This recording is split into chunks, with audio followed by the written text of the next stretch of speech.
খাবার খাইবা? আচ্ছা তোমাকে আমি খাবার কিনে খাওয়াবো, খাইবা খাইবা?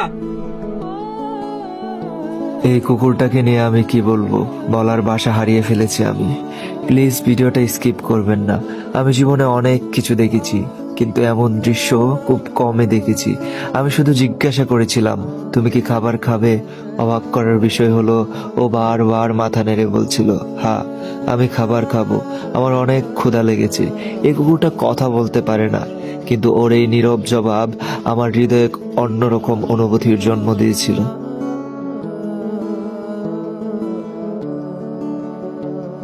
আপনাদের একটা বিষয় দেখাই, দেখেন ওরা বুঝে কিভাবে যে আমি ওদের স্বজাতি প্রাণীকে ভালোবাসি। ওই কুকুরটাকে আমি চিনি না ভাই, ও দেখেই আমার এখানে আসতেছে। আহ, আহ, মানে অটোমেটিক্যালি কাজ করতেছে, মানে কি বলবো, এটা অনেকটা নোংরা, মানে শরীরে কি যেন হয়েছে আমি জানি না। মানে ওরা বুঝে যায় যে আমি ওদের স্বজাতি প্রাণীগুলোকে খুব চুজ করি, ভালোবাসি। এটার জন্য অটোমেটিক্যালি ওদের প্রতি আমার একটা রিলেশন।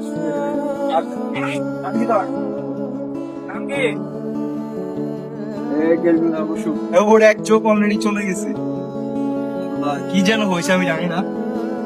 নাম কি তোমার? নাম কি? খাবার খাইবা? আচ্ছা তোমাকে আমি খাবার কিনে খাওয়াবো, খাইবা খাইবা খাইবা? হ্যাঁ খাইবো। ও মাই গড! দেখুন ও কিভাবে আমার পিছন পিছন দোকানের দিয়ে হাঁটছে। মনে হচ্ছিল ওর বিশ্বাস ছিল আমি ওকে খালি হাতে ফিরিয়ে দিব না। এই কুকুরটাকে আপনারা পূর্বদলা সরকারি কলেজ বা রাজদলা বিলের আশেপাশে প্রতিদিনই দেখতে পাবেন। হয়তো প্রতিদিনই ও খাবারের আশায় মানুষের দিকে তাকিয়ে থাকে। আমরা অনেকেই ওকে দেখেও না দেখার ভান করে চলে যাই, কিন্তু একটু খাবার, একটু মমতা হয়তো ওর পুরো দিনটাকে বদলে দিতে পারে। মনে রাখবেন, এই অবলা প্রাণীগুলো কথা বলতে পারে না, কিন্তু ওদেরও ক্ষুধা লাগে, কষ্ট হয়, ভালোবাসা লাগে। তাই সুযোগ হলে রাস্তার কুকুর বা অন্য কোনো প্রাণীকে একটু খাবার দিন, একটু পানি দিন। আপনার ছোট্ট সাহায্য তাদের কাছে অনেক বড় কিছু।